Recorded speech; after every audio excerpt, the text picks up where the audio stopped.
বাড়ির সবাই একমত হয়েছে রাজের পাবনা যাওয়ার বিষয়ে। সেখান থেকে কত মানুষ সুস্থ হয়েছে। রাজও একদিন সুস্থ হবে, আল্লাহর দয়ায়, আল্লাহর ভরসা। শীতল এখন পর্যন্ত এই বিষয়ে জানে না।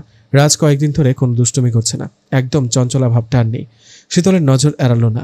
রাজকে কিছু জিজ্ঞেস করলে সে তার সেই বিখ্যাত শরীর দুলিয়ে মুচকি হাসে। শীতল এরপর আর কিছু বলতে পারে না, তবে বাড়িতে তার আড়ালে কিছু একটা চলছে। ঘুমানোর সময় শীতল সব সময় দীর্ঘ হাদিস বলতো, হাদিসের কাহিনী বর্ণনা করত। রাজ শুনত মনোযোগ দিয়ে। শীতল আর রাজ ঘুমিয়ে ঘুমিয়ে টুকটাক হাদিসের কথা বলে। শীতলের ভালো লাগে বলতে আর রাজের ভালো লাগে শুনতে। শীতলকে অবাক করে দিয়ে রাজ বলল, তুমি কি জানো যে করাত দিয়ে চিরে জাকারিয়া নবীকে 2 খণ্ড করে হত্যা করা হয়েছিল? জাকারিয়ার পুত্র আরেক নবী ইয়াহিয়াকেও খুন করা হয়েছিল। ইব্রাহিম নবীকে বিশাল বড় আগুনে ফেলে দেওয়া হয়েছিল। চরম বালা পরীক্ষা দেওয়া হয়েছিল আইয়ুব নবীকে। মুসিবতে ফেলা হয়েছিল ইউনুস নবীকে।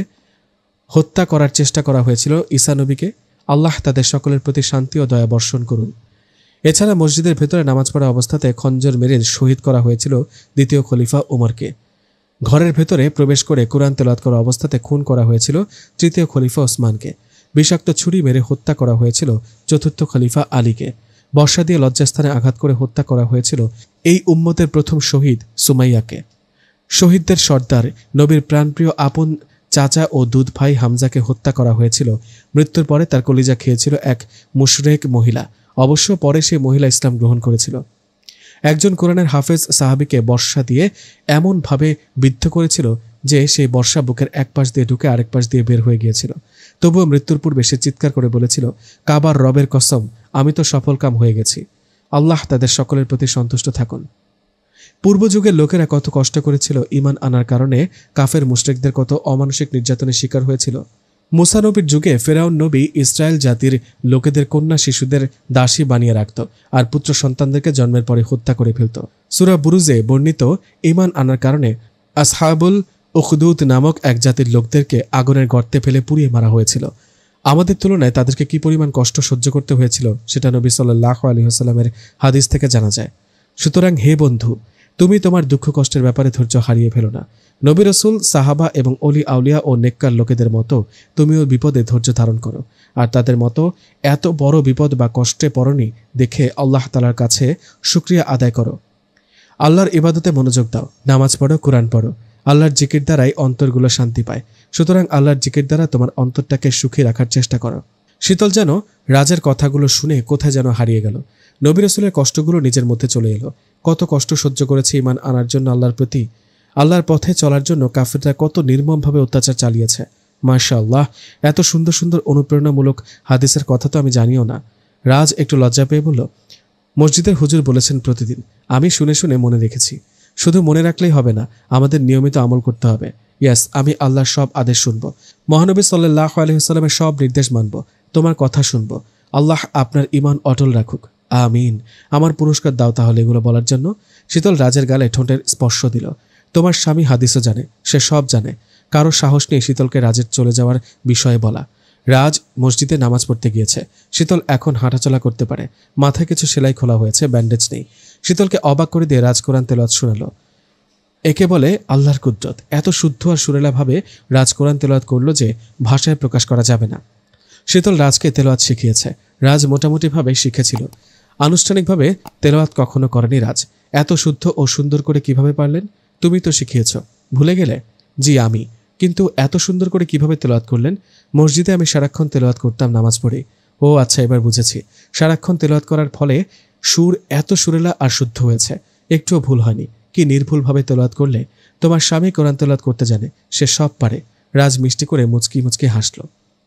কাজের মেয়ে ভুল করে একদিন শীতলকে সেই ভয়ঙ্কর কথাটা বলে দিল। শীতলের মাথায় আসমান ভেঙে পড়ার মতো অবস্থা হলো। শীতল জ্ঞান হারালো।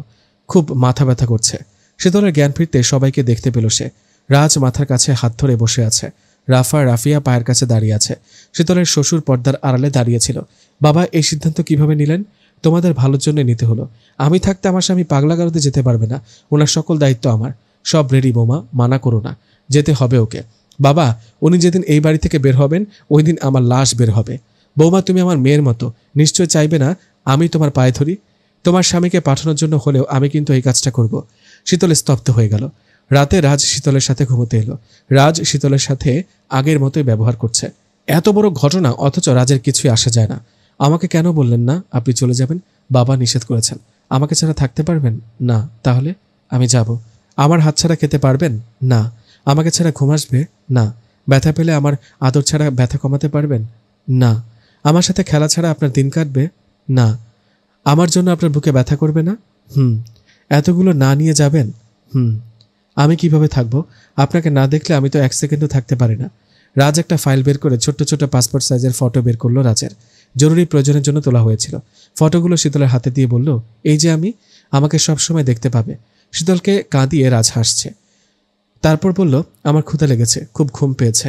রাজ শীতলকে জড়িয়ে ধরে শুয়ে পড়ল। এতক্ষণ শীতল যা বলল তাতে রাজের কিছু হলো না। পাগল বলে কথা। শীতল বসে আছে সোফায়। রাজ নিজেই গোছগাছ করছে, যেন ট্যুরে যাচ্ছে। হাসি হাসি মুখ করে সে শীতলকে বিদায় জানাচ্ছে। রাজকে যা বলেছে সেটাই সে করে এবং করছে এখন। নতুন পাজামা পাঞ্জাবি নিয়ে রাজ বলল, তুমি চোখ বন্ধ করো। কেন? আমি চেঞ্জ করব, আমার লজ্জা লাগছে। আচ্ছা। উল্টো পাজামা পাঞ্জাবি পরল রাজ, টুপিও উল্টো। জুতোর ফিতে অনেক চেষ্টা করে লাগাতে পারল না সে। একটা ব্যাগে কিছু পাজামা পাঞ্জাবি ভরল সে। শীতল চুপচাপ শুধু কাণ্ড দেখছে। রাজ হাসি হাসি মুখ নিয়ে শীতলের সামনে এলো বিদায় নিতে। দুটো প্লাস্টিকের ছোট বোতল সে বের করলো। বোতল দিয়ে কি হবে? একটা কাজ করব। একটা বোতল খুলে রাজ নিজের গায়ে উপর করে ধরে কিছুক্ষণ ঘষল। তারপর একটু শুকে চিপি লাগিয়ে দিল। অন্য বোতলটা নিয়ে সে একইভাবে শীতলের গায়ে উপর করে ধরল। কিছুক্ষণ ঘষাঘষি করে একটু শুকে চিপি লাগালো।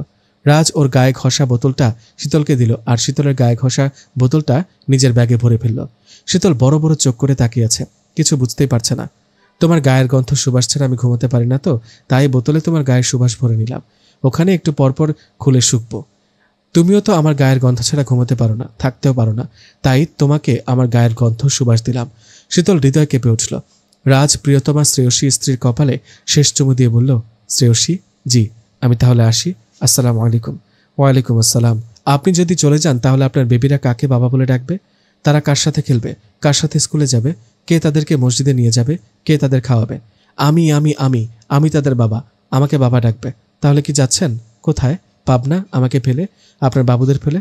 যাব না কোথাও। কেন? এখন যাবেন না কেন? যাবেন আপনি। No, I don't go. আপনার বেবিরা আপনাকে চিনবেই না।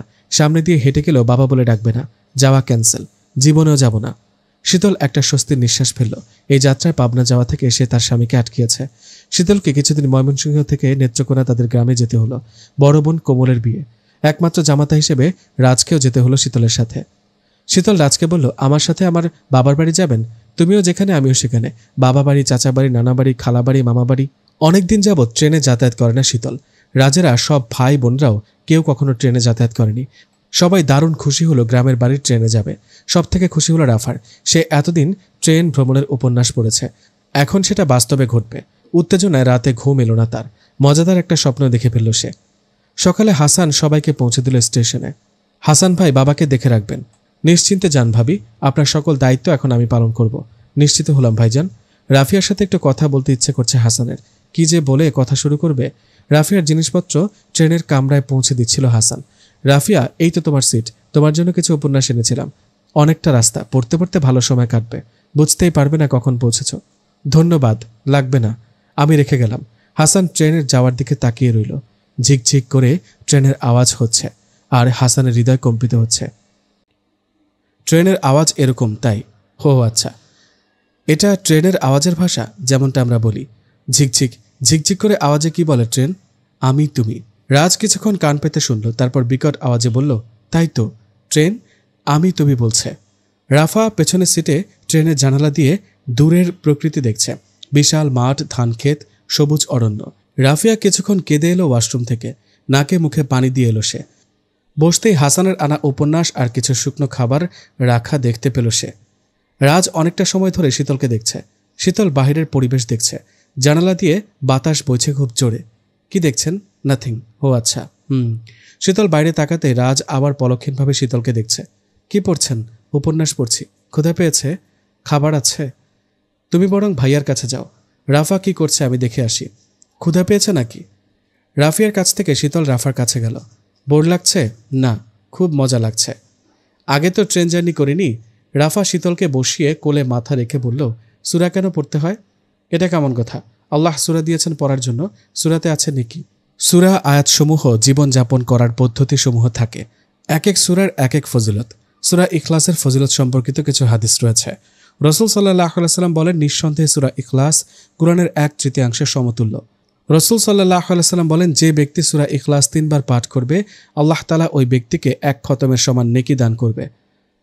রাসূল সাল্লাল্লাহু আলাইহি ওয়াসাল্লাম বলেন, যে ব্যক্তি সূরা ইখলাসকে ভালোবাসে সে আল্লাহর ভালোবাসা এবং জান্নাত লাভ করবে।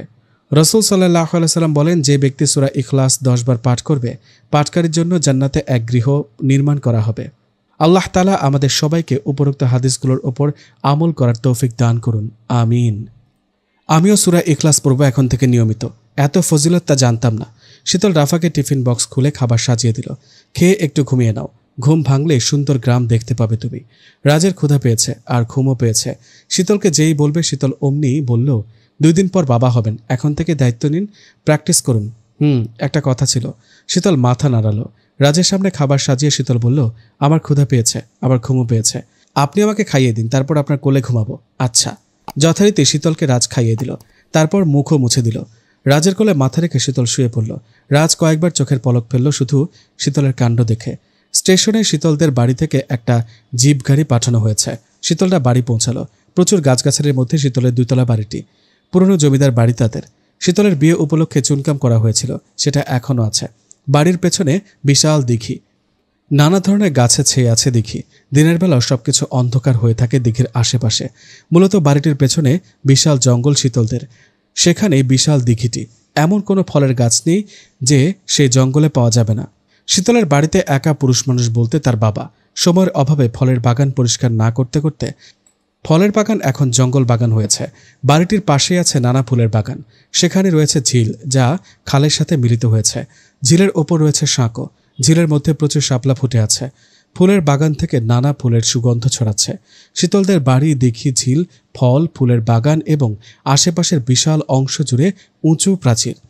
মেইন গেট খুলতেই ক্লাস 1-এর বাংলা বইয়ে যে বাড়িটি থাকে গ্রামের, ঠিক ওরকম একটা ছবির মতো মনে হয় শীতলদের বাড়িটি। বাড়িতে পৌঁছানো মাত্রই পাশের বাড়ির রহিম মিয়ার বউ বড় ঘোমটা দিয়ে সবাইকে শরবত দিল। অনেকদিন পর বাড়িতে এসে শীতলের মন জুড়িয়ে গেল। রান্নাঘরে শীতলের মা কোমল রহিম মিয়ার বউ রান্না করছিল। শীতল নিজের ঘরে বসে আছে। রাজ শীতলের বিছানায় শুয়ে শুয়ে চিন্তিত শীতলকে দেখছে। রাফা আর রাফিয়াকে একটা বড় ঘর খুলে দেওয়া হয়েছে। বিশাল ঘরের ঠিক মাঝখানে পুরনো আমলের পালঙ্ক। পালঙ্কে শুলে মনে হবে একটা মাঠে শোয়া হয়েছে। একটা বড় কামরায় দস্তরখানা বিছানো হয়েছে। শীতলরা সবাই গোল হয়ে বসেছে। রহিমার বউ সবাইকে খাবার পরিবেশন করে দিয়েছে। শীতলের মা আর কোমল পর্দার আড়ালে দাঁড়িয়ে আছে। এ পর্যন্ত 5 পিস মাছ খেয়েছি। কি কি গোস্ত খেলাম সেটাও বলতে পারবো না। এবার পেট ফেটে যাবে। রাফা খাওয়া ছেড়ে বসে রইল। রাফিয়া বলল, আমারও একই অবস্থা ভাবি। শীতল বলল, এটা তো সবেমাত্র শুরু। গ্রামের নিয়ম তো জানো না। গ্রামের মেহমানি কি তা বুঝতে পারবে। রাজ শুধু চুপচাপ শীতলের হাতে খাচ্ছে, কিছু বলছে না। খাচ্ছে আর হাত দিয়ে গুনছে কত রকমের খাবার সে খেল। দস্তরখানায় রয়েছে 5 পদের গোস্ত, 6-7 পদের মাছের আইটেম, ভাজি ভুড়ি ইত্যাদি রয়েছে 10 রকমের। এছাড়া কয়েক রকমের পোলাও করা হয়েছে, মিষ্টি পোলাও, নোনতা পোলাও, ঝাল পোলাও, সাধারণ পোলাও। রহিম মিয়ার বউ বলল, এখনই এরকম অবস্থা, বিয়ের খাবার খাবেন কি করে? ভালো মাছ তো দিঘি থেকে তোলা হয়নি। জেলেকে খবর দেওয়া হয়েছে, কসাইকে খবর দেওয়া হয়েছে পালের হাড় গরু খাসি জবাই করা হবে। কারিগরকে খবর দেওয়া হয়েছে মিষ্টি বানানোর জন্য। নতুন জামাই প্রথমবার বাড়ি এসেছে বলে কথা। রাজ বলল, আমি নতুন জামাই দেখব। নতুন জামাইকে দুলাভাই ডাকবো। রহিমা হেসে বলল, দুলাভাই ভালো মস্করা করতে জানে। কোমলের হাসি শোনা গেল পর্দার আড়াল থেকে। শীতল নিজের বাড়িতে এসে কিশোরী হয়ে গেল। শ্বশুর বাড়িতে কখনো তেমন সাজগোজ করেনি। এখানে এসে গোলাপি একটা শাড়ি পরল, একটু সাজগোজ করলো, চুলগুলো ছেড়ে রাখলো, হাতে রাজের আনা কাচের চুড়িগুলো পরল। শীতল আয়নায় নিজেকে দেখছিল। রাজ পায়ের ওপর পা তুলে আয়েশি ভাব নিয়ে পালঙ্কে বসে আছে। 41 পদ আমার পেটে গিয়েছে আজ। কখন গুনলেন? তুমি খাওয়াচ্ছিলে যখন। আর 9টা হলে 50-এ পূর্ণ হতো, তাতে কি মিল হতো? রাজ পেছনে গিয়ে দাঁড়ালো শীতলের। আয়নায় ওদের দুজনকে খুব সুন্দর দেখা যাচ্ছে। শীতল রাজকে নিজের কাছে নিয়ে নিল, খুব কাছে, যেখান থেকে দুটি স্তব্ধ হৃদয় ধ্বনি শোনা যায়। রাজও যেন হারিয়ে গেল শীতলের মাঝে। শীতলকে সেও কাছে টেনে নিল। হঠাৎই রাফা ডেকে উঠল। শীতল রাজকে সরিয়ে দিল। রাজ ড্যাব ড্যাব করে তাকিয়ে থাকলো। ভাবি দেখো, সাদা সাদা হাঁস ঝিলে খেলা করছে। কত শাপলা ফুল ফুটেছে, ওগুলো পাতি হাঁস। ওয়াও, এটা কি? সাঁকো। আমি সাঁকোতে যাব। রহিম মিয়ার 10 বছরের মেয়ে হলো রাফার সাথী। সে তাকে সাঁকোতে নিয়ে গেল। রাফিয়া জঙ্গলের দোলনায় বসে বসে উপন্যাস পড়ছে। জঙ্গলের নিঃশব্দ পরিবেশে মাঝে মাঝে পাখিরা কিচিরমিচির করে ডাকছে। হাওয়া বইছে, সামনে সুন্দর দিঘি, কাঁচের মতো স্বচ্ছ দিঘির পানি, মনোরম পরিবেশ। কি করছেন? সাঁতার কাটছি। ছাদে সাঁতার কাটা যায়?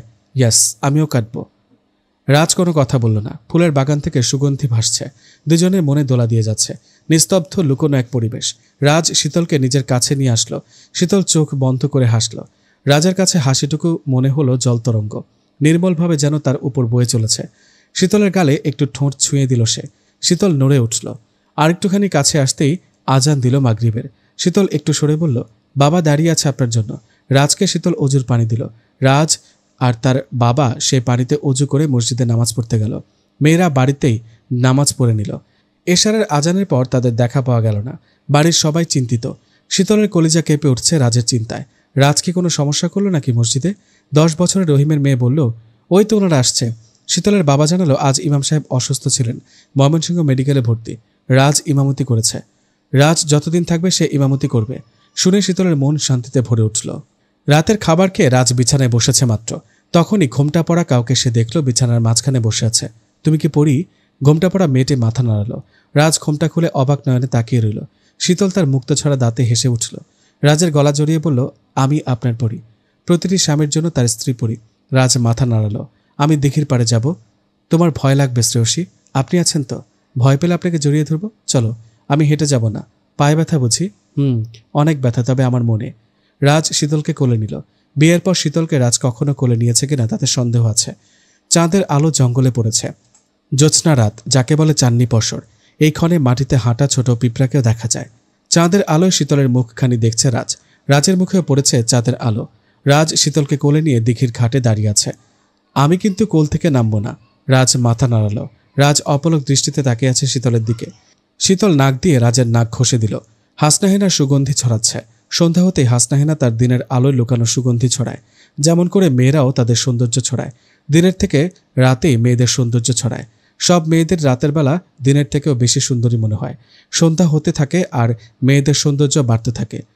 শীতল কোল থেকে নেমে বসে পড়ল খাটে। রাজও থপ করে বসে রইল। রাজ শুধু শীতলের মুখপানে চেয়ে আছে। শীতল হঠাৎ দুষ্টুমি করে রাজকে এক ধাক্কায় পানিতে ফেলে দিল।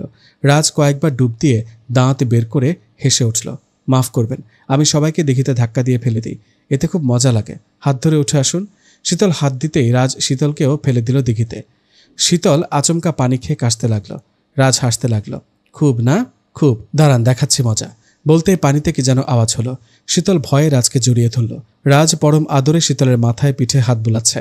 বলার চেষ্টা করছে, তোমার স্বামী আছে, ভয় নেই। শীতল সেটা হৃদয় দিয়ে বোঝার চেষ্টা চালালো।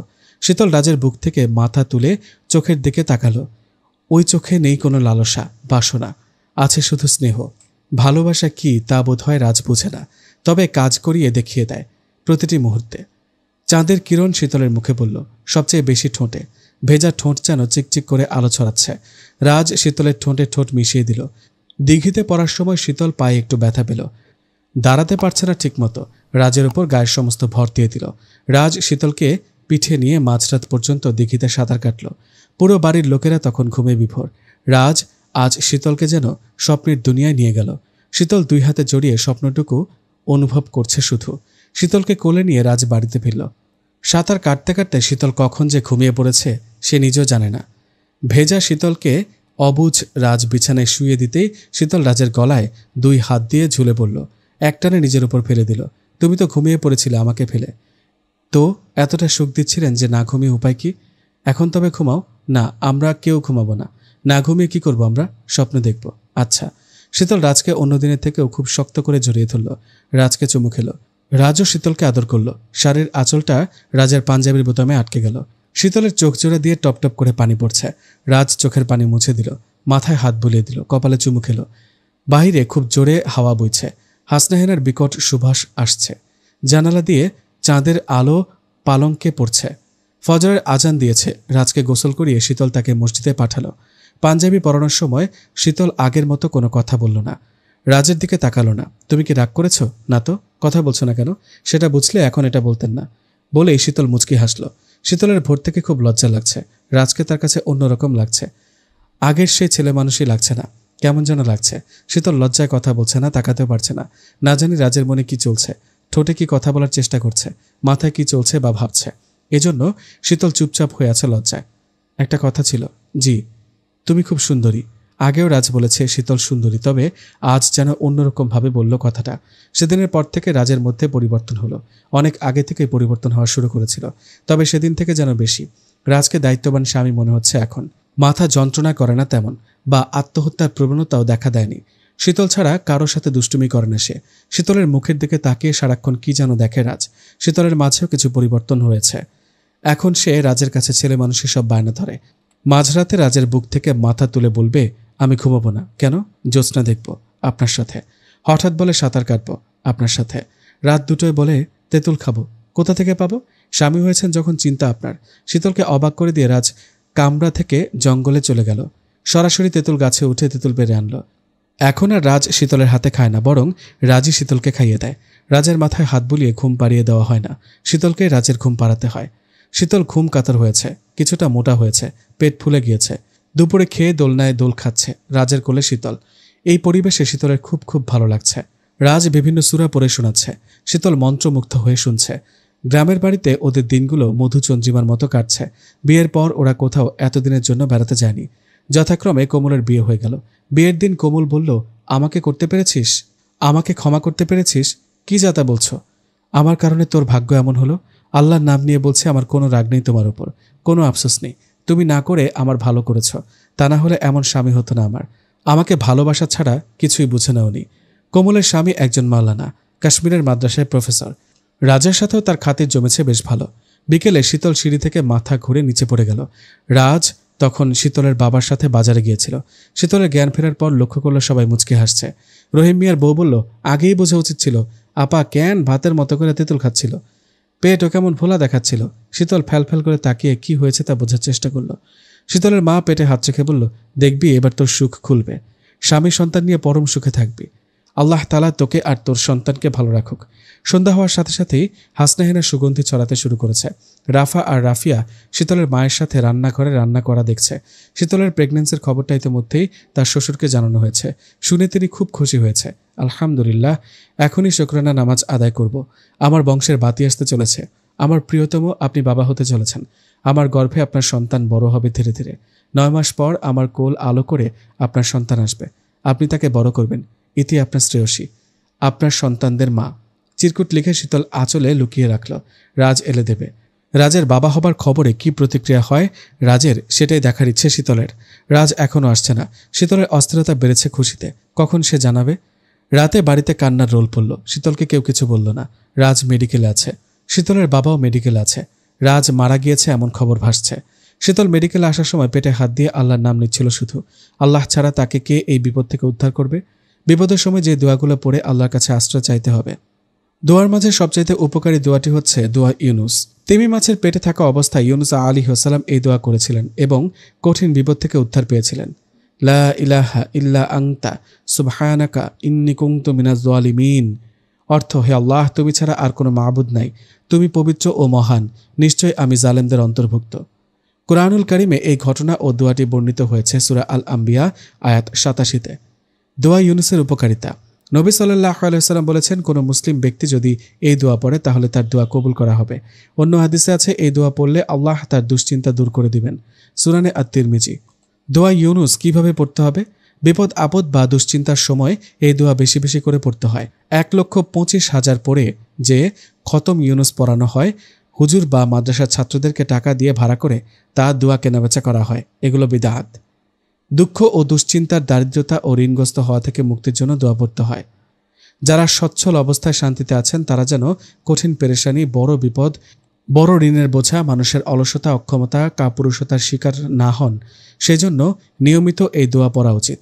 আর যারা এগুলোর শিকার হয়েছেন তারাও নিয়মিত এই দোয়া পড়ে আল্লাহর কাছে আশ্রয় চাইবেন, যার অর্থ, হে আল্লাহ, নিশ্চয় আমি আপনার কাছে আশ্রয় প্রার্থনা করছি দুশ্চিন্তা ও দুঃখ থেকে, অলসতা ও অক্ষমতা থেকে, কৃপণতা ও কাপুরুষতা থেকে, ঋণের বোঝা ও মানুষের নির্যাতন নিপীড়ন থেকে। বুখারী শরীফ হাদিস নাম্বার 2893। এক বাচ্চা খেলতে খেলতে রাস্তার মাঝখানে এসে পড়েছে। সে সময় একটা ট্রাক আসছিল। রাজ দৌড়ে গিয়ে বাচ্চাটাকে বাঁচালো। তারপর নিজেই ট্রাকের সামনে পড়ল। বিকট আওয়াজ হলো হাড় ভাঙার। রাস্তাটা রক্তে ভরে গেল। সবাই বলেছিল হাজী সাহেবের মেয়ের জামাই ট্রাকের নিচে পড়েছে, অবস্থা গুরুতর, নাড়াচাড়া করছে না, স্পটেই মারা গেছে। শীতলের অসহায় বাবা রাজকে আটকাতে পারেনি রাস্তায় যেতে। শীতলকে কি জবাব দেবেন তিনি? কখনো দাঁড়াতে পারবে না মেয়ের সামনে। তিনি জামাইয়ের অবস্থা দেখে রাস্তায় বসে থাকতে থাকতে হার্ট অ্যাটাক করলেন সেখানেই। শীতল মেডিকেলের ভেতরে করিডোরের বেঞ্চে বসে আছে। ডক্টর জানালো রাজের অবস্থা আশঙ্কাজনক। শীতল শুধু বলল, নিঃশ্বাস পড়ছে তো? নিঃশ্বাস নেওয়া আর না নেওয়া একই কথা। বাঁচার সম্ভাবনা নেই। বেঁচে থাকলে কোমায় চলে যাবে। কোমার ভেতরে একদিন শেষ নিঃশ্বাস ত্যাগ করবে। মাথায় খুব আঘাত পেয়েছে রাজ। চলন্ত ট্রাক দেখে ব্রেন স্ট্রোক হয়ে গিয়েছে। শরীরের সব জায়গায় কাটাছেঁড়া। অবস্থা একেবারেই অনিশ্চিত। শীতলের বাবা মেডিকেলে আসার আগেই গত হয়েছে। বাবার লাশটা দেখার সাহস নেই তার। স্বামীর কেবিনের সামনে বসে আছে সে পেটে হাত দিয়ে। চোখ থেকে এক ফোঁটাও পানি পড়েনি শীতলের। আজানের সুরেলা আওয়াজ ভেসে আসছে প্রকৃতিতে। শীতল নামাজ পড়ে বসে আছে জায়নামাজে। রাজ থাকলে সেও ঘুমু ঘুমু চোখে শীতলের কাঁধে মাথা রেখে জায়নামাজে বসে থাকত। টেবিল ল্যাম্পের আলো মৃদু মৃদু করে জ্বলছে। ঘরটা অন্ধকার, স্তব্ধ পরিবেশ। কাঁথা মুড়িয়ে শুয়ে আছে রাফা। মাথায় পানি ঢালছে শীতল। রাফা ড্যাব ড্যাব করে তাকিয়ে আছে। আজ তার ফুচকা খেতে যাওয়ার প্রোগ্রাম ছিল বান্ধবীদেরকে নিয়ে। কিছুদিন ধরে রাফা বিছানা নিয়েছে। তেমন কিছু না, শুধু শরীর দুর্বল আর জ্বর। মাথা টিপে দেব? না। তোমার কি খারাপ লাগছে? একটু। জানি অসুস্থ অবস্থায় খুব অসহায় লাগে নিজেকে। তুমি তো আছো। গ্রামের ভাষায় বলে, ভাতের স্বাদ পিঠা দিতে পারবে না, মায়ের অভাব খালা পূরণ করতে পারবে না। এসব মিথ্যে। তোমার কি মাকে দেখতে ইচ্ছে করছে? রাফা চোখ বন্ধ করল। মায়ের মুখটা মনে করার চেষ্টা করছে সে। আজ 6 মাস হয়েছে রাজ কোমায় আছে। শীতল প্রতিদিন মেডিকেলে গিয়ে রাজের কাছে বসে থাকে। খুব জোর করে শীতল পারমিশন নিয়েছে রাজের কেবিনে যাওয়ার জন্য। শীতল বলেছে সে শুধু রাজের পাশে চেয়ারে বসে থাকবে, একটা কথাও বলবে না। এমনভাবে কেবিনে ঢুকবে যে পিঁপড়ার মতো মনে হবে। সকালে সংসারের সব কাজ সেরে যায় আর আসে সন্ধ্যার আগে। এতক্ষণ ধরে শুধু রাজের পাশেই থাকে সে, একটা কথাও বলে না। শুধু রাজের নিষ্পাপ মুখের দিকে তাকিয়ে কি যেন ভাবে সে। শীতলের শ্বশুরও বিছানা নিয়েছে পুত্র শোকে। অফিস যাওয়া বন্ধ করে দিয়েছে। হাসান অফিস দেখাশোনা করে এখন। রাফিয়াও অফিসে গিয়ে সাহায্য করে মাঝে মধ্যে। প্রচুর কাজ হাসান সামলাতে পারে না নতুন বলে, তাই রাফিয়াকেও যেতে হয়। রাফিয়া ইন্টারে পড়লেও খুব ট্যালেন্টফুল গার্ল। শ্বশুরকে সময় দিয়ে শীতল নিজের কামরায় এসেছে। আয়নায় দাঁড়িয়ে নিজেকে দেখল সে। 6 মাসে তার ভেতরে বাড়ন্ত প্রাণ বেড়ে উঠেছে। পেট থেকে যেন বেরিয়ে আসতে চাচ্ছে, সেটারই জানান দিচ্ছে যেন। পেটে হাত দিলেই অস্তিত্ব অনুভব করা যায়। শীতল নিজের সর্বোচ্চ খেয়াল রাখছে, ঠিকমতো খাওয়া দাওয়া করে। একজন সুস্থ শিশু রাজের কোলে তুলে দিতে চায় সে। রাজের যখন জ্ঞান ফিরবে, যখন সুস্থ হবে, তখন তাদের সন্তানদের দুজনে মিলে বড় করবে। কত স্বপ্ন শীতলের। ফজরের নামাজ পড়া শেষ হলেই ফোনে রিংটোন বেজে উঠল। মিসেস শীতল, আসসালামু আলাইকুম বলছি। ওয়ালাইকুম আসসালাম। তাড়াতাড়ি মেডিকেলে আসুন, আপনার স্বামীর জ্ঞান ফিরেছে। আপনার নাম নিচ্ছেন তিনি। শীতলের হাত থেকে ফোন পড়ে গেল। রাজ বড় বড় চোখ করে তার শ্রেয়সীকে দেখছে। শীতল চিন্তিতভাবে লেডি ডক্টরের দিকে তাকালো। আসসালামু আলাইকুম। ওয়ালাইকুম আসসালাম। এখন কেমন লাগছে? জানি না তো। খুব খারাপ লাগছে? সেটাও জানি না। মাথা ব্যথা হচ্ছে? বুঝতে পারছি না। লেডি ডক্টর আর নার্সগুলো মুচকে হাসি দিল। রাজ এ পর্যন্ত শীতলকে আপাদমস্তক কয়েকবার করে দেখেছে। কি যেন বোঝার চেষ্টা চালাচ্ছে সে। রাজ শীতলের পেটে ইশারা করে বলল, তোমার ভুঁড়ি হলো কি করে? শীতল হাসল। তোমার পেটে কি বালিশ ঢুকিয়ে রেখেছ? শীতল আবার হাসল। রাজের হাত শীতলের পেটে নিয়ে বলল, কিছু অনুভব করতে পারেন কিনা দেখুন তো। আমাকে লাথি মারল কে? আপনি বলুন। তোমার পেটের ভিতর কি যেন আছে। বিড়ালের বাচ্চা ভরে রেখেছ কেন? আহা, এটা মানুষের বাচ্চা। কোন মানুষের? তার বাবা মা কোথায়? তার বাবা মা হলো আমরা। আপনি ওর বাবা এবং আমি ওর মা। আমি কিছু বুঝতে পারছি না, কিন্তু আপনি বাবা হতে চলেছেন এবং আমি মা। আল্লাহ আপনাকে সন্তানের মুখ দেখার তৌফিক দিয়েছে। রিয়েলি? জি হ্যাঁ সাহেব, আমি ওকে দেখব সময় হলে। নো, পেট কেটে বের করো প্লিজ। সেটা কিভাবে সম্ভব? অপারেশন করবে? এই যে ডক্টর, আসসালামু আলাইকুম, আপনি এখন অপারেশন করে দিন একটু। ডক্টর হাসল। রাজার গালে হাত রেখে শীতল বলল, শুনুন, মহান আল্লাহ তাআলা সবকিছুর নিয়ম দিয়েছেন। 8-9 মাস হলেই ওর জন্ম হবে, তখন আপনি দেখতে পারবেন। না, আমি এখন দেখব। তুমি বুঝতে পারছো না বিষয়টা। অপারেশন করলেই তো বেবি তোমার পেট থেকে বের হবে। আল্লাহ, কোথায় তুমি? আমার সন্তানের হবু বাবাকে বুঝদান করো। তুমি চাও না আমি বাবা হই? শীতল রাজার নাকে হালকা নাক ঘষে দিল। আপনি তো অবুঝ কেন? জানি না, যাও। আপনি জানেন, আমার জীবনে একটা বড় স্বপ্ন হলো আপনাকে সন্তান উপহার দেওয়া। আপনি বাবা হচ্ছেন, সেই খবরটা দেওয়ার জন্য ছটফট করেছি প্রতিটি মুহূর্তে। আজ সেই দিন এলো। রাজ হেসে বলল, যাও, তোমাকে মাফ করে দিলাম, এখন ছেড়ে দিলাম, বাট পরে কিন্তু বেবির মুখ দেখাতে হবে। আচ্ছা আচ্ছা। রাজ একটু ভয়ে ভয়ে শীতলের পেটে হাত দিল। উফ, আমাকে কিক মেরেছে। ও এত কিক মারা শিখলো কিভাবে? দেখতে হবে না কার ছেলে? ঘুমিয়ে ঘুমিয়ে আপনিও আমাকে কিক মেরেছেন কত? মোটেও না, আমি ওর বাবা। রিয়েলি? রিয়েলি? হ্যাঁ রে বাবা, হ্যাঁ, আমরা ওর বাবা মা। রাজ সারাদিন শীতলের পেটে হাত রেখে নানান ধরনের কথাবার্তা বলল তার বেবির সাথে। হাসাহাসি করল, খেলাধুলার বিষয়ে কথা বলল। আল কোরআনের কথাও বলল। শীতল শুধু তাকিয়ে দেখছে আকুল হওয়া এক সন্তানের অবুঝ বাবাকে। শীতলের হাতে থাকলে এখনই সে সন্তান তুলে দিত রাজের কোলে। আমি বাড়ি যাব, স্কুলের ফর্ম তুলব, ওকে অ্যাডমিশন দেওয়াতে হবে কিন্ডারগার্টেনে। গাছে কাঁঠাল গোফে তেল। ও আমাকে আবার মারছে। এ দেখো দেখো দেখো, মারছে আবার। ও খুব শক্তিশালী হবে, একদম আমার মতো। হ্যাঁ, আপনার মতোই আপনার সন্তান হবে। তুমি ওকে কোলে নেবে না, আমি ওকে কোলে নেব। আচ্ছা। আমি খাওয়াবো। আচ্ছা। আমি গোসল করাবো। আচ্ছা। আর কিছু আদেশ আছে আমার ওপর? ওয়ান মোর আদেশ। এতদিন তুমি ওকে পেটে রেখেছ, এখন আমি ওকে পেটে রাখবো। শীতলের মুখে কান্নার ভাব এলো। সে এখন কি করে বোঝাবে কাঁদা ঠিক হবে নাকি বুঝতে পারছে না। তোমার থেকে আমার পেট বড় আছে, ওর অসুবিধা হবে না। শীতল হতভম্ব। কাঁদবে না হাসবে সেটা নিয়ে কনফিউশনে ভুগছে। আল্লাহ তাআলা যেন বিশেষ এক রহমত বর্ষিত করেছিল রাজের উপর, তাই এত জটিলতার পরেও কয়েক ঘন্টার জন্য রাজের জ্ঞান ফিরেছিল। মেডিকেলের সব ডক্টররা চমকে উঠেছিল। রাজের হঠাৎ মাথা ব্যথা শুরু হলো। চিৎকার করছে রাজ। শীতল শুধু চোখের পানি ফেলছে আর আল্লাহকে ডাকছে। কান্নাকাটি করতে করতে পেট ব্যথা হচ্ছে তার। খুব যন্ত্রণা হচ্ছে, খুব খুব খুব যন্ত্রণা।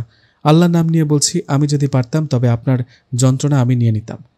খুব কষ্ট, খুব খুব কষ্ট মাথায়। আল্লাহর নাম নিন, সব যন্ত্রণা কমে যাবে। ভালো হয়ে যাবেন আপনি, ভালো হয়ে যাবেন। আমি ভালো হতে চাই, আমি ভালো হতে চাই। আমার খুব কষ্ট, খুব যন্ত্রণা আমার। আল্লাহ আল্লাহ আল্লাহ। শীতলের ঘুম হচ্ছে না। কানের কাছে রাজের আর্তনাদ ভেসে উঠেছে। না জানি কত যন্ত্রণা নিয়ে আবার কোমায় গিয়েছে রাজ। ভালোই হয়েছে। জ্ঞান থাকলে যন্ত্রণা সহ্য করতে হয় রাজকে, কোমায় থাকলে যন্ত্রণা থেকে মুক্তি। বিছানায় রাজের সাইডে হাত বুলাচ্ছে শীতল। খুব মিস করছে রাজকে। রাজের সাথে ঘুমাতে পারে না গত 7 মাস ধরে। শীতলের হাঁটতে কষ্ট হয়, পেটের ভার নিয়ে দাঁড়াতেও পারে না। অস্বস্তিতে ঘুম ভেঙে যায়। কাউকে বলতে পারে না সে, সবার সামনে হাসি মুখে থাকতে হয় তাকে। শীতলের মা এসে দেখাশোনা শুরু করেছে মেয়ের। মায়ের হাসি মুখটা আর নেই, সবসময় চুপচাপ থাকে। শীতলকে নিয়ে বিকেলে হাঁটতে বের হলেন মা। এই সময় হাঁটাহাঁটি ভালো, ডেলিভারিতে সুবিধা হবে, কষ্ট কম হবে। বাবা তোমাকে নিয়ে এ সময়ে রাত দিন হাঁটতে বের হতো, তাই না মা? হ্যাঁ রে মা, সে দিনগুলো চোখে ভাসছে। মনে হচ্ছে এই তো সেদিনকার কথা। বাবা তোমাকে আমাদের বোনদের থেকে সবচেয়ে বেশি ভালোবাসতো, তাই না মা? যদিও সবাই মনে করে আমাকে ভালোবাসতেন বেশি। শীতলের মা মাথা নাড়ালো। হাঁটার পর শীতল ডক্টরের কাছে গেল রিপোর্ট নিতে রাফার। হঠাৎ অসুস্থ হওয়ায় রাফাকে কেমন যেন দেখাচ্ছিল। এজন্য টেস্ট করানো হয়েছিল দিন 3 আগে। ডক্টর আলাদাভাবে নিজের বাড়িতে রিপোর্ট নিয়ে কি যেন কথা বললেন। রাফা যে সবসময় চটপটি ফুচকা ফাস্টফুড খায়, এগুলোর জন্য ভিটামিনের অভাব দেখা দিয়েছে বোধহয়। এসব নিয়ে কিছু বলবেন হয়তো। মিসেস রাজ বলুন, ঠিক আছেন আপনি? জি। নিন ঠান্ডা পানি খান, আপনার শরীরের সিচুয়েশন খুব একটা ভালো না। এতে আপনার আর আপনার বেবির প্রবলেম হতে পারে। শীতলের মা মেয়ের মাথায় হাত রাখল। চিন্তা করিস না মা, আল্লাহ কাকে কিভাবে নিয়ে যান তা কেউ জানে না। ডক্টর বলল ব্রেন ক্যান্সারে বাঁচার সম্ভাবনা নেই। মন শক্ত রাখতে হবে আপনাদের। চেষ্টা করে দেখবেন না? কোনো আশা নেই? দেশে না হলে বিদেশে পাঠাবেন। আমার শ্বশুরের পুরো সম্পত্তি বিক্রি করে হলেও চিকিৎসা করাবো, তাতে তেমন লাভ নেই। তেমন হলে আমরাই বিদেশে পাঠানোর জন্য বলতাম। আল্লাহর অসাধ্য কিছুই নেই। তবুও শেষ চেষ্টা করব যেন মৃত্যুটা কষ্টদায়ক না হয়। কাল থেকে চিকিৎসা শুরু হবে, এমনিতেই লেট হয়েছে। বেলকনির হাওয়াটা খুব অস্বস্তি লাগছে শীতলের। অন্য সময় ভালো লাগতো তার। ভাবি আসতে পারি? শীতল কিছু বলল না। তুমি কি রাগ করেছো আমার উপর? না তো, বললেই হলো। আমি তো ক্লাসে পড়া পারি না, এজন্য প্রতি সপ্তাহে টিচাররা তোমাকে ডেকে নিয়ে অপমান করে। তুমি আমাকে কত সুন্দর করে পড়াও, একটু পরেই আমি ভুলে যাই। আমি কি করব বলো? আমার মাথায় কিছুই থাকে না, ফুল খালি। শীতল মাথা নাড়ালো। ভাবি কাল কিন্তু রেস্টুরেন্টে ফ্রেন্ডদের নিয়ে খেতে যাব। এক্সাম শেষ হলো তো, তাই একটু সেলিব্রেট করব। মানা করতে পারবে না? অনুমতি দাও প্লিজ ভাবি, অনুমতি দাও। আচ্ছা। উফ, আমার কিউটি ভাবি। কথা দিলাম আর কখনো তোমাকে আমার জন্য টিচারদের কাছে অপমানিত হতে হবে না। আমার জন্য তোমাকে ভাবতে হবে না। আমার চশমাটা কোথায় গেল বৌমা? খুঁজছি বাবা, সবুর করুন। নিশ্চয়ই রাফার কাজ। ও চশমা পরে আমার মতো করে ইজি চেয়ারে বসে বই পড়ে। মেয়েটা খুব প্রাণবন্ত। রাফা চেঁচাচ্ছে, আপা ছেড়ে দাও, ছেড়ে দাও। ভাবি আমাকে মেরে ফেললো, আপা আমাকে বাঁচাও। আর করব না। আরও পড়বি আমার ডায়েরি? না না, আর মেরো না, ব্যথা করছে মাথা। শীতল ঘটনাস্থলে গিয়ে বলল, আপা ছেড়ে দিন। রাফা তুমি রেস্ট নাও, বড়দের জিনিস ধরতে নেই। আমি আরও বেশি করে ধরবো। আহা, কি মধুর ডায়েরিতে লেখা কথাগুলো। আমার প্রাণ প্রিয় রাফা, তোমাকে আমি মার্ডার করব, ধরতে পারলে তো। রাফিয়া সারা বাড়ি দৌড়েও আর পারল না রাফাকে ধরতে। রাফা এখন রাজের থাকা মেডিকেলেই ভর্তি হয়েছে। রাফিয়া আর হাসান বেলকনিতে দাঁড়িয়ে আছে। হাসান কি বলে সান্ত্বনা দেবে তা ভাবছে। রাফা শুকিয়ে একেবারে কাঠ হয়েছে, চোখের মনি বেরিয়ে আসতে চাচ্ছে। ফর্সা আভাটা আর নেই গায়ে। খুব কষ্ট হচ্ছে তোমার? রাফা হাসল। মাথাটা যন্ত্রণা হচ্ছে? তুমি হাত বুলিয়ে দাও ভাবি। শীতল মাথায় হাত বুলিয়ে দিচ্ছে রাফার। আচ্ছা ভাবি, আল্লাহর প্রতি পূর্ণাঙ্গ ঈমান কিভাবে আনবো, কিভাবে মুমিনা হতে পারবো? মহানবী সাল্লাল্লাহু আলাইহি সাল্লামের প্রতি ভালোবাসা আনতে হবে তোমার মনে। ওনাকে ভালোবাসবে সবচেয়ে বেশি। তোমার নিজের জীবন, বাবা মা ভাই বোন সকলের থেকে আগে মহানবীকে ভালোবাসতে হবে। সকল কিছুর আগে মহানবী সাল্লাল্লাহু আলাইহি সাল্লামের জায়গা। তাহলেই তুমি মুমিনা হতে পারবে, ঈমানদার হতে পারবে। নবী করিম সাল্লাল্লাহু আলাইহি ওয়াসাল্লাম আমাদের জন্য যে দোয়া করতেন, তিনি আমাদের কতটা ভালোবাসতেন আর আমরা ওনাকে কতটা ভালোবাসি। আব্দুল্লাহ ইবনু হিশাম রাদিয়াল্লাহু তাআলা আনহু থেকে বর্ণিত, তিনি বলেন, আমরা একবার নবী রাসূল সাল্লাল্লাহু আলাইহি ওয়াসাল্লামের সঙ্গে ছিলাম। তিনি তখন ওমর ইবনুল খাত্তাব রাদিয়াল্লাহু তাআলা আনহু এর হাত ধরেছিলেন। ওমর রাদিয়াল্লাহু তাআলা আনহু তাকে বললেন, হে আল্লাহর রাসূল, আমার জান ছাড়া আপনি আমার কাছে সবকিছু চেয়ে অধিক প্রিয়। তখন নবী সাল্লাল্লাহু আলাইহি ওয়াসাল্লাম বললেন, না, যার হাতে আমার প্রাণ ওই সত্তার কসম, তোমার কাছে আমি যেন তোমার প্রাণের চেয়েও প্রিয় হই। তখন ওমর রাদিয়াল্লাহু তাআলা আনহু তাকে বললেন, আল্লাহর কসম, এখন আপনি আমার কাছে আমার প্রাণের চেয়েও বেশি প্রিয়। নবী সাল্লাল্লাহু আলাইহি ওয়াসাল্লাম বললেন, হে ওমর, এখন তুমি সত্যিকার ঈমানদার হলে। রাসূল সাল্লাল্লাহু আলাইহি ওয়াসাল্লাম বলেছেন, তোমাদের কেউ তার নিজের জীবন, সন্তান, পিতামাতা ও সকল মানুষের চেয়ে আমাকে অধিক না ভালোবাসা পর্যন্ত মুমিন হতে পারবে না। সূরা আহজাব আয়াত 6। হঠাৎ রাফা বলল, আমার একটা কথা রাখবে? রাখবো, বলো। মাকে দেখতে ইচ্ছে করছে, মায়ের কোলে শেষ নিঃশ্বাস ফেলতে চাই। শীতল দাঁড়িয়ে আছে একতলা বাড়িটির সামনে। বাড়ির নাম ছায়াকুটির। শীতলের শাশুড়ি এই বাড়িটিতে থাকে। শীতল ড্রয়িং রুমে বসে আছে। খুব ছিমছাম বাড়ির ভেতর। সাধারণ মধ্যবিত্তের মতো বাড়িটি সাজানো। কাজের মেয়ে জানালো খালাম্মা আসছে নামাজ পড়ে। শীতল আল্লাহর কাছে দোয়া করছে যেন তাকে খালি হাতে না ফেরান। মৃত্যুশয্যাগ্রস্ত এক মেয়ের কাছে তার মাকে নিয়ে আসতে পারবে কি শীতল? মায়ের মুখখানি দেখে মনে করার চেষ্টা করছে রাফা। মায়ের কোনো স্মৃতি মনে পড়ছে না তার। কোনো ফটো ছিল না বাড়িতে। কেমন লাগছে তোমার? বলতে পারছি না। আমাকে মনে আছে? না, আমাকে তোমার মনে থাকার কথা নয়। আমি বোকার মতো প্রশ্ন করেছি। আপনি আমার মা? হ্যাঁ মা, আমি তোমার মা। আমাকে চেনো না তুমি? না চেনারই কথা। তোমার জন্মের পরপরই আমি ছিলাম না। আমাকে একটু কোলে নেবেন? এসো মা। রাফা তার মায়ের কোলে মাথা রেখেছে। মা তার মেয়েকে পরম স্নেহে চুলে বিলি কেটে দিচ্ছে। শীতলের শাশুড়ির বয়স বোঝা যাচ্ছে না। মাথার চুল ঘন কালো। বয়সের ছাপ পড়েনি চোখে মুখে। কণ্ঠস্বর ভাঙেনি। এখনও মিষ্টি শোনায়। গায়ের চামড়ায় ভাঁজ পড়েনি। রাজের মতো এত বড় ছেলে আছে সেটা কেউ বিশ্বাস করবে না। এখন যেমন সুন্দরী মনে হচ্ছে, না জানি তরুণী থাকাকালীন কতটা সুন্দরী ছিলেন তিনি। হাসি হাসি মুখ ঠিক রাফার মতো। রাফা ওর মায়ের রূপ পেয়েছে খানিকটা, তবে রাফিয়া পায়নি। সে কালো, কিন্তু যে কোনো সুন্দরীকেও হার মানাবে রাফিয়ার সৌন্দর্যে। কেবিনের জানালা দিয়ে পশ্চিম আকাশের সূর্য কিরণ রাফার মুখে এসে পড়েছে। মাগো, আমাকে মাফ করে দিও পারলে। আমি তোমাদের চোখে দোষী, মহান আল্লাহ তাআলার কাছেও দোষী। রাফা কোনো কথা বলছে না। মা বলল, জানো মা, আমি তোমাদের স্কুলে মাঝে মাঝে যেতাম। তোমাদের লুকিয়ে লুকিয়ে দেখতাম। তোমাকে, তোমার ভাইয়া, তোমার আপা সবাইকে লুকিয়ে দেখতাম। কত যে কাছে যেতে ইচ্ছে হয়েছে, চুমু খেতে মন চেয়েছে, আদরে আদরে ভরিয়ে দিতে মন চেয়েছে। রাফা শুধু তার মাকে দেখছে। এত অপরূপ কেন তার মা? এত মায়া ভরা কথা কিভাবে বলছেন তিনি? আপনি অনেক ভালো। সব মায়েরাই ভালো হয় মা। আপনাকে একবার মা বলে রাখবো? আমি তো তোমার মা। একটা মেয়ের জীবন সার্থক হয় মা ডাক শোনার মধ্যে। মা, মা, মা। রাফা কেবিনে নামাজ পড়ে এখন। ভাই আর ভাবির ফুটফুটে একটা শিশু দেখার আফসোস করল রাফা। শীতলের শ্বশুর কেবিনে ঢোকার সময় শীতলের শাশুড়িকে দেখতে পেল। আপাদমস্তক ঢাকা ছিল, তবুও চিন্তা অসুবিধা হলো না। তিনি স্ত্রীকে উদ্দেশ্য করে বলল, কেমন আছো? আলহামদুলিল্লাহ। তুমি? আলহামদুলিল্লাহ। ব্যাস এইটুকুই কথা হলো তাদের মধ্যে। দীর্ঘ বছর।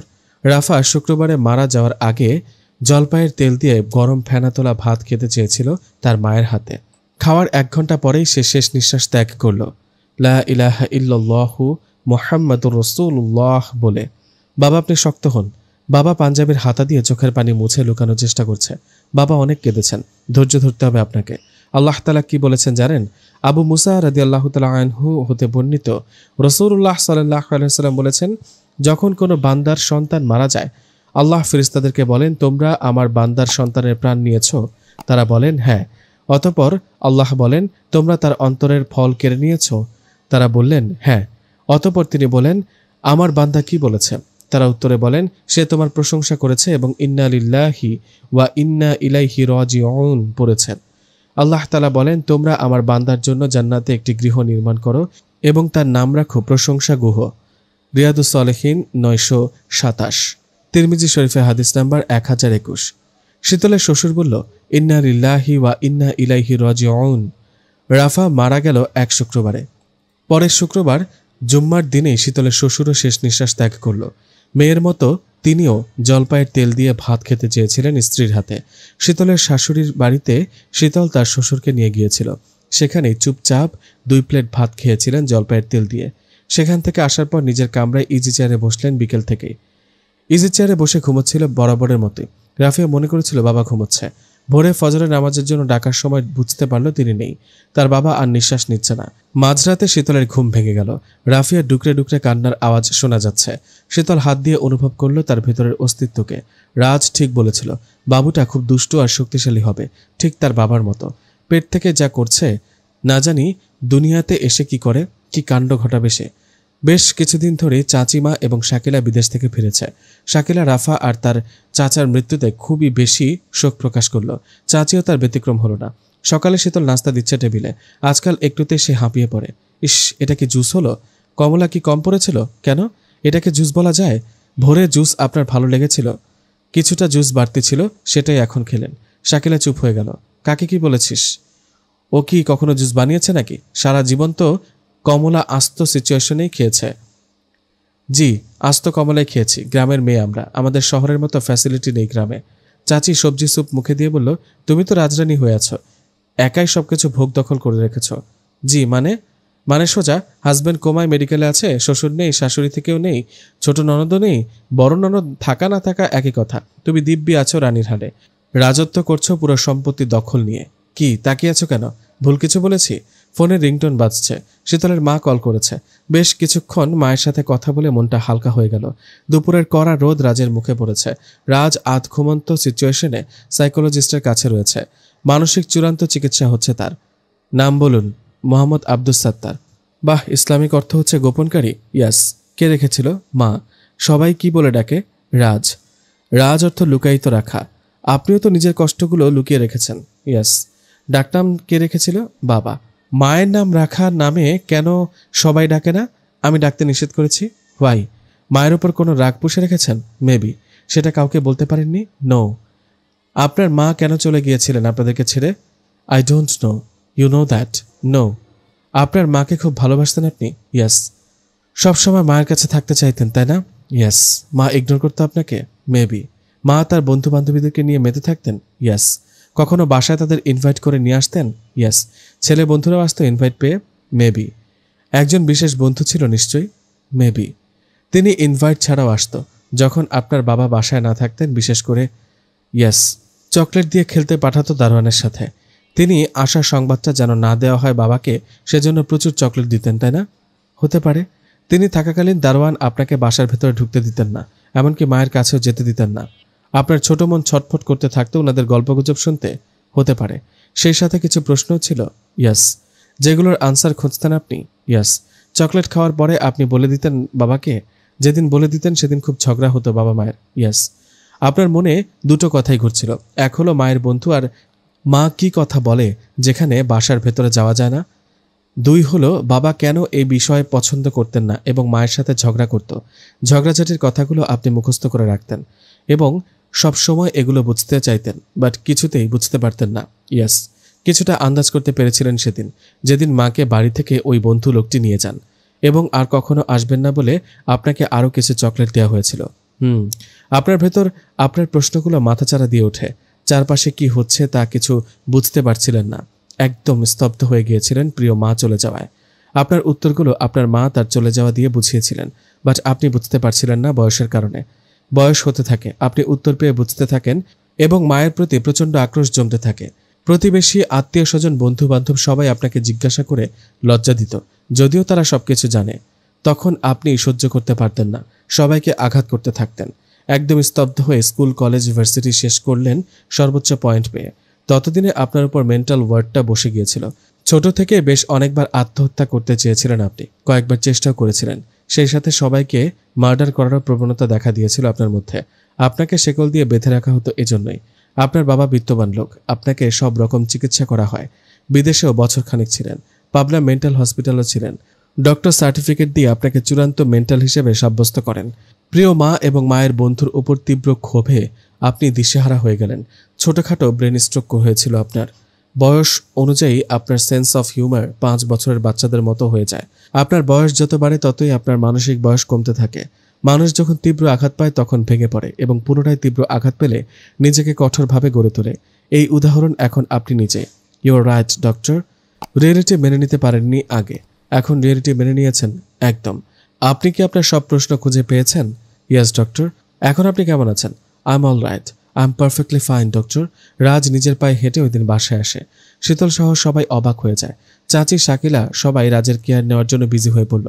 রাফিয়া ভাইয়ের বুকে ঝাঁপিয়ে পড়ে কাঁদতে কাঁদতে। ময়মনসিংহের সকল আত্মীয় স্বজনরা ভিড় জমায় রাজদের বাড়িতে।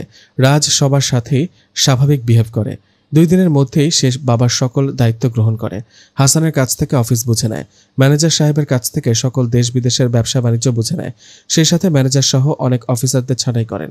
রাজ পুরনো নিয়মকানুন ভেঙে নিজের নিয়ম তৈরি করেন। 1% ডিসিপ্লিন ওয়েস্ট করা সে টলারেট করে না। সবকিছুর মধ্যে শীতল চুপি চুপি রাজকে দেখে। রাজের সামনে আসতে ইতস্তত লাগে। রাজ শীতলকে নিজের ইচ্ছেতে কখনো কাছে ডাকবে সেই অপেক্ষায় আছে।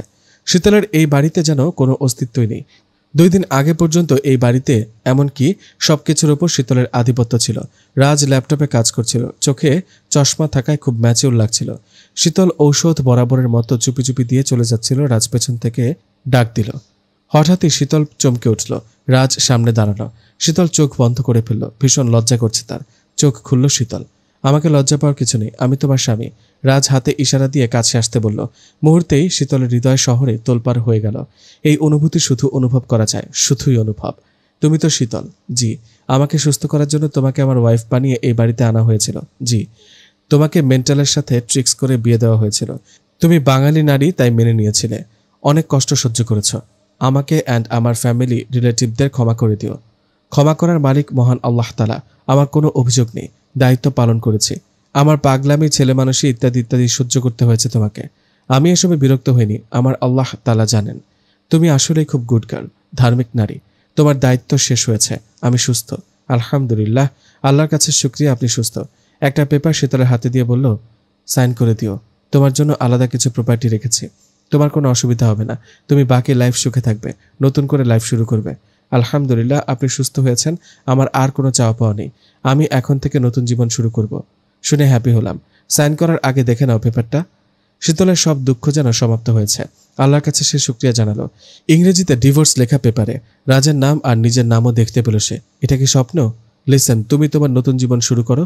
তোমার অধিকার আছে কষ্টের পর সুখে থাকার। আমার বেবির জন্ম দিয়ে তুমি চলে যাবে। বাকিটা জীবন আমি আমার বেবিটাকে নিয়ে কাটিয়ে দেব। মানে? রাজের শীতলের পেটে হাত বুলাতে বুলাতে বলল, আমার বেবিকে আমার কোলে তুলে দেওয়া পর্যন্ত এই বাড়িতে থাকবে। ওকে আমার হাতে তুলে দেওয়ার মাধ্যমে তোমার সকল দায়িত্ব এবং আমাদের সম্পর্ক শেষ হবে। তারপর আমরা দুজন দুজনের আলাদা রাস্তায় চলে যাব। জি, আমি কিছু বুঝতে পারছি না। তোমাকে আমার প্রয়োজন নেই, বিকজ আমি একাই 100। Now leave me alone forever. I hope you understand. রাজের ভালো হওয়া নিয়ে সবার মাঝে দুঃখ ছিল। এখন ভালো করে দিলাম। কামরায় বাতাসের ঝটকায় নীল পর্দাগুলো উড়ছে। শীতল চুপটি করে বসে আছে বেলকনিতে। সে কি স্বপ্ন দেখছে? হ্যাঁ, এটা স্বপ্নই। এরকম স্বপ্ন আরো কত দেখেছে সে। রাজ অসুস্থ অবস্থায় শীতল স্বপ্ন দেখতে সে ভালো হয়েছে। শীতলকে চিনতে পারছে না।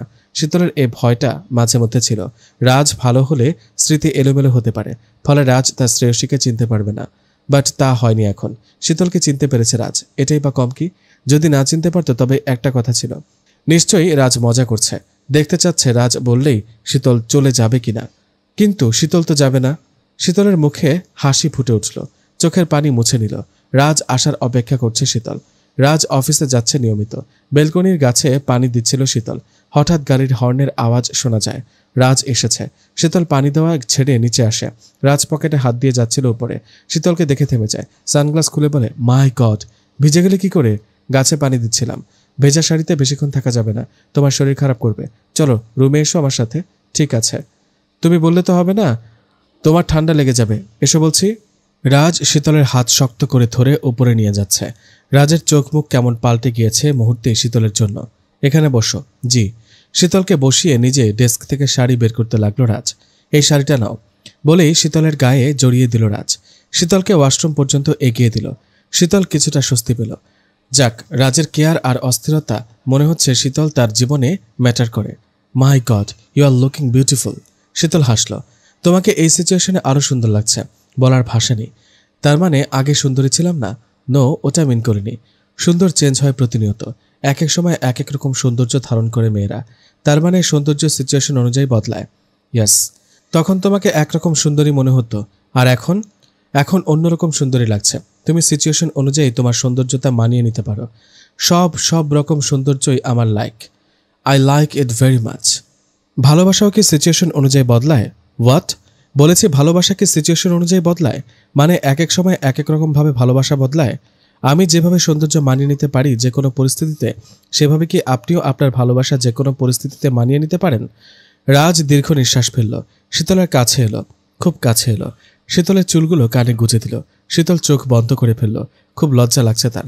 আগে লজ্জা লাগতো, বাট অতটা না। এখন অন্যরকম লজ্জা লাগে রাজ কাছে আসলেই। তার সাথে অসম্ভব এক ভালোবাসা মিশে থাকে। রাজ শীতলের কানে কানে বলল, আকাশে মেঘ জমেছে, চারিদিক অন্ধকারে ছেয়ে পড়েছে, বৃষ্টি তো হবেই। শীতল চোখ খুলে তাকালো, শ্লেষ মাখা কণ্ঠে বলল, মানে? রাজ হাসল।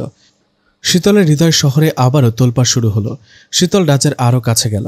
রাজের নিঃশ্বাস পড়ছে শীতলের মুখের ওপর। রাজও চোখ বন্ধ করে শীতলের কাছে গেল। শীতলের ঠোঁট জোড়া নড়ছে। রাজ ঠোঁট জোড়ার কাছে গিয়ে থেমে গেল। চোখ খুলে হঠাৎ শীতলের কাছ থেকে সরে গেল। শীতল চোখ মেলে তাকালো। রাজ মুখ ঘুরিয়ে নিল অপর পাশে। তুমি বিশ্রাম নাও শীতল, বলেই চলে গেল রাজ। শীতলের হৃদয় শহর এখন ভেঙে চুরমার হয়ে গেল। চোখ থেকে এক ফোঁটা পানি পড়ে গেল। শীতল জায়নামাজে বসে দোয়া করল কাঁদতে কাঁদতে, যেন রাজ যা বলেছে তা মিথ্যে হয়ে যায়। সে সুন্দর করে দোয়াগুলো নিয়ম করে করল।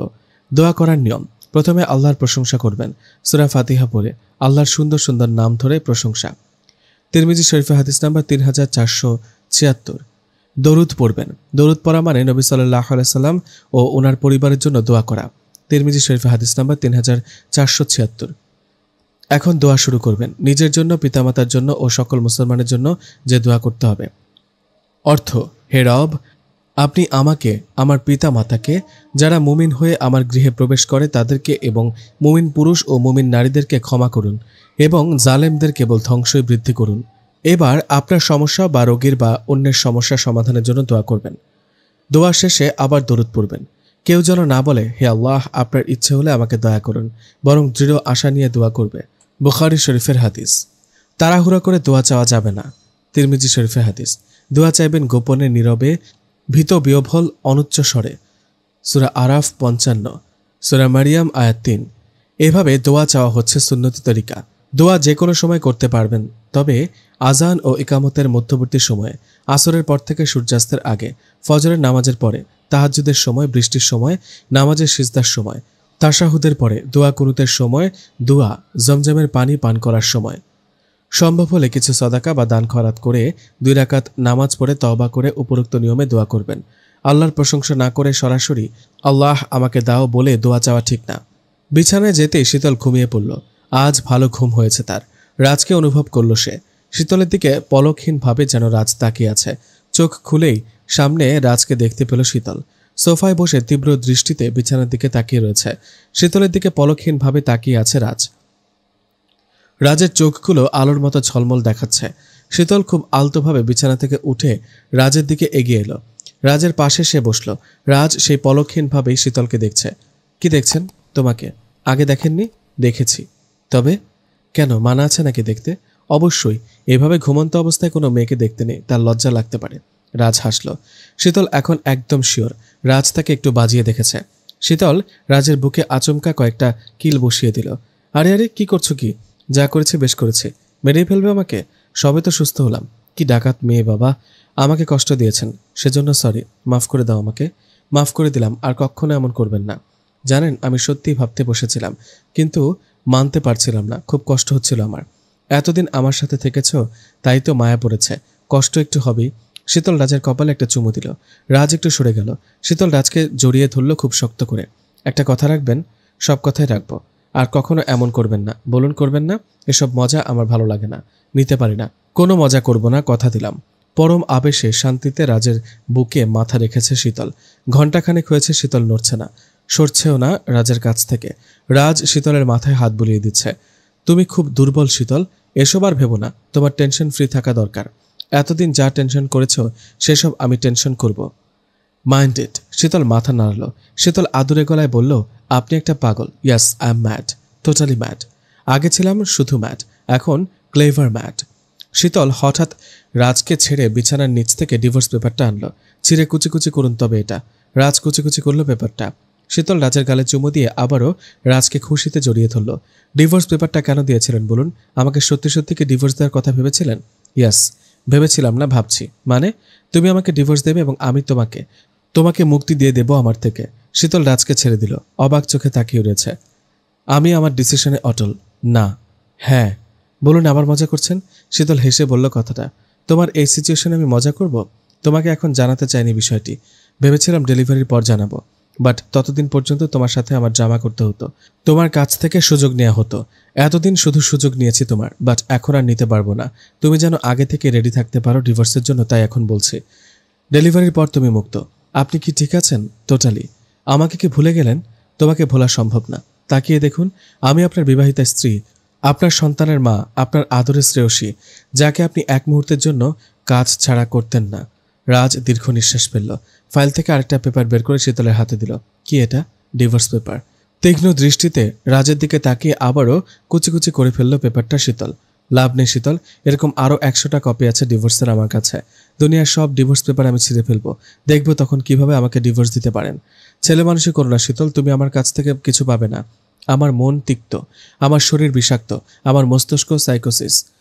আমি বর্তমানে একজন অতি বুদ্ধিমান সাইকোতে পরিণত হয়েছি। আমি কতটা কঠোর হয়েছি তা তোমার কল্পনার বাহিরে। আমার ইচ্ছে করে পুরো দুনিয়াটা ঘুরিয়ে দিতে। আমার জায়গা অন্ধকারে।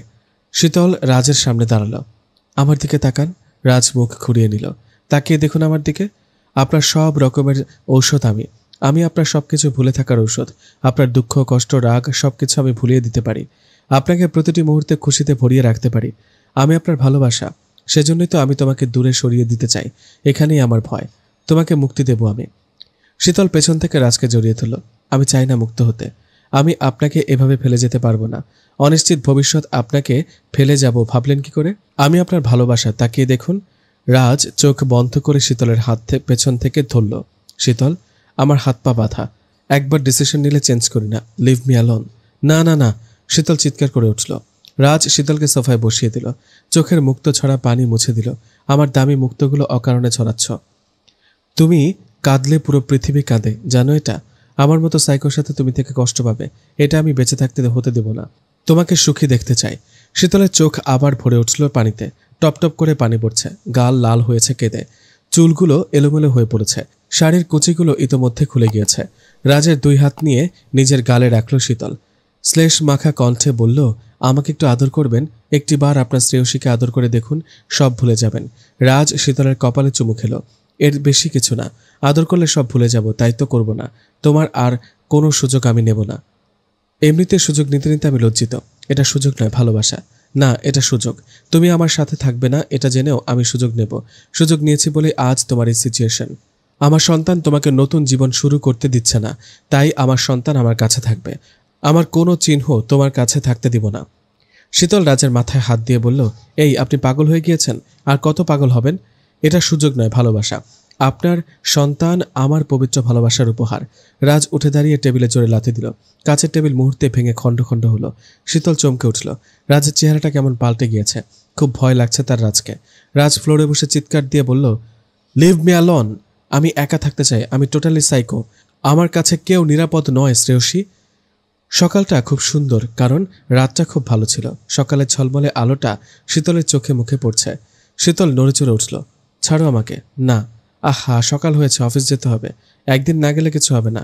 এমন করে না, বোঝার চেষ্টা করো। ঝটকা দিয়ে শীতলের কাছ থেকে রাজ সরে উঠে বসল। শীতল কিশোরীর মেয়েদের মতো রিনরিনে গলায় বলল, না না না, এখন না, যেতে হবে। আরেকটু। নো। ইয়াস। রাতে তো ধরেই রাখলে, এখন আরেকটু আরেকটু করছো কেন? কি আজব। শীতল এমন খোঁচা দেওয়া কথা শুনে এক ধাক্কা মেরে রাজকে বিছানা থেকে ফেলে দিল। Get out from here. Out. Raj হতভম্ব। শীতল চোখ বন্ধ করে কিছু ছক কষে রাখল। শীতল নিজের পেটে হাত রেখে বলল, দেখেছো বাবা কেমন হয়েছে? আগে ছিল গর্ধব পাগল, আর এখন চালাক পাগল। আমার কথা একটুও ভাবছে না। আমাদের ছাড়া একাই থাকতে চান। এটা কি আমরা মেনে নেব? শীতল শাওয়ার সেরে বের হতেই ফুলিকে দেখতে পেল। নাস্তা সাজাচ্ছে বেড সাইডে। সাহেব কোথায়? জি নিচে। নাস্তা করেছেন? ফুলি যদি এখন বলে হ্যাঁ, তবে শীতলের হৃদয় রাজ্যে ভেঙে যাবে। রাজ কখনো শীতলের আগে খেতে চায় না, শীতলও না। সবসময় খাওয়ার সময় শীতলকে সামনে থাকতে হতো রাজের, তবেই রাজ খেত। একটু পরপর শীতলের মুখেও বুদ্ধি করে খাবার তুলে দিত রাজ। এই হলো তাদের স্বামী স্ত্রীর খাওয়া দাওয়া। জি না, নাস্তা নিয়ে যাও, আমি নিচে খাবো ওনার সাথে। সাহেব আপনাকে নিচে যেতে মানা করেছে, আপনার কষ্ট হবে। শীতল শুনল না, সে নিচে গেল। চাচি শাকিলা খাচ্ছেন। একপাশে রাফিয়া মুখ কালো করে মাথা নিচু করে খাচ্ছে, যেন সে অন্য জগতে নিজের মতো করে বেঁচে আছে। রাজ মুখে খাবার তুলে নেওয়ার প্রিপারেশন করছে। বোধহয় মনে মনে শীতলের জন্য সে ওয়েট করছিল। শীতল খুশি হলো, যাক, এতটুকু ফর্মালিটি করতে ভুলেনি রাজ। রাজ সামনে না তাকিয়ে একের পর এক নাস্তা মুখে তুলে নিচ্ছে। এটা দেখে শীতলের মন ভেঙে গেল। রাজ কখনো নিজের হাতে খেত না, সবসময় শীতলের হাতে খেত। আর আজ কি করছে? কিছুদিন ধরে না হয় রাজ একটু নিজের মতো করে গুছিয়ে নিচ্ছিল, তাই একাই খেয়েছে শীতলকে ছাড়া। আজ তো শীতল কত আশা করেছিল। রাফিয়া বলল, ভাবি এসো, জয়েন দাও। শাকিলা আর চাচি শুকনো হাসি দিল। রাজ পেপারে চোখ বুলাচ্ছে। শীতল বসল না। রাজ বলল, ফুলি। জি সাহেব। ম্যাডাম নাস্তা করেছেন? না। কেন? বলেছেন নিচে খাবেন। আমি কি বলেছি ম্যাডামকে নিচে না নামতে দিতে আর উপরে সবসময় খাবার দিতে? তুমি যদি তোমার দায়িত্ব পালন করতে না পারো, তবে তোমাদেরকে রেখে লাভ কি? ফুলি মাথা নিচু করে শীতলের দিকে তাকালো। ম্যাডাম উপরে চলুন, আমার চাকরিটা প্রয়োজন। চাকরি না থাকলে ময়মনসিংহ শহরে বাবা মাকে নিয়ে কি করে থাকবো? ফুলি নাস্তা আবার নতুন করে তৈরি করে দিল। রাজের নির্দেশ ঠান্ডা খাবার খাওয়ানো যাবে না শীতলকে। শীতল একটা খেজুর নিয়ে মুখে দিল খানিকটা। সাহেব চলে গিয়েছেন? জি ম্যাডাম। তুমি যাও, ম্যাডাম খেয়ে নেবেন পুরো নাস্তা। সাহেবের আদেশ, নইলে রাগ করবেন। শীতল মাথা নাড়ালো।